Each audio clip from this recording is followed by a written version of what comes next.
আউযু বিল্লাহি মিনাশ শাইতানির রাজিম। ক্বালা রাব্বি ইশরাহ লি সাদরি ওয়া ইয়াসসির লি আমরি ওয়াহলুল উকদাতাম মিন লিসানি ইয়াফকাহু কওলি। আসসালামু আলাইকুম ওয়া রাহমাতুল্লাহ। পরকাল আমাদের সামনে রয়েছে। আখিরাত যাকে আমরা বলি, আখিরাত পরকাল একই জিনিস।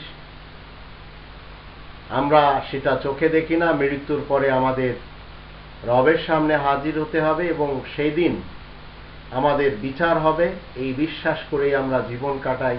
তাই আমরা মুসলিম, আমরা আস্তিক। আর পরকাল বিশ্বাস না করে যারা এই পৃথিবীতে জীবন কাটায় তাদেরকে বলা হয় নাস্তিক। তো পরকালে নাস্তিকদের চেহারা কেমন হবে সেই ব্যাপারটি নিয়ে আমরা যদি ৮০ নম্বর সূরা আবাস এর ৩৭ থেকে ৪২ দেখি, তাহলে এখানে দু শ্রেণীর লোকদের চেহারা আমরা দেখতে পাচ্ছি।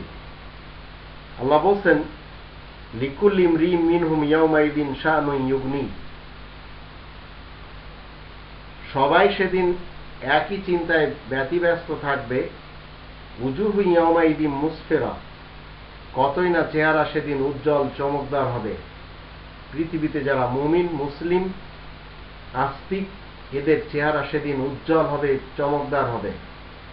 দাহিকাতু মুস্তাবশিরা, হাসি এবং আনন্দে ভরপুর হবে। কারণ পৃথিবীতে তারা বিশ্বাস করত যে পরকাল আছে, তাই তারা কঠিনভাবে আল্লাহ তাআলার সন্তুষ্টির জন্য চেষ্টা সাধনা করত, ইবাদত বন্দেগী করত। পক্ষান্তরে নাস্তিকদের অবস্থা কি হবে? ওয়াজুহু ইয়াওমাইদিন আলাইহা গাবারা, কতই না চেহারা সেদিন ধুলায় মলিন হয়ে যাবে। তারহাকুহা কতারা, কালিমা মাখানো অবস্থায় দাঁড়াবে।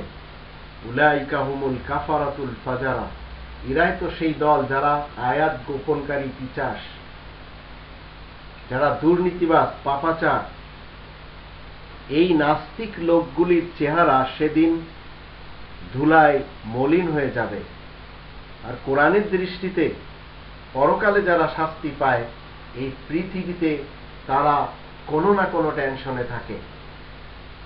আর পরকালে যারা শান্তি পাবে, তারা এই পৃথিবীতে অন্তত কোটিপতি আর লাখপতি না হলেও তারা খেয়ে আনন্দ পায়, তারা টয়লেট করে আনন্দ পায়, তারা ঘুমিয়ে আনন্দ পায়, তারা স্ত্রী সহবাস করে আনন্দ পায় এবং সুস্বাস্থ্য নিয়ে তারা জীবন কাটায়।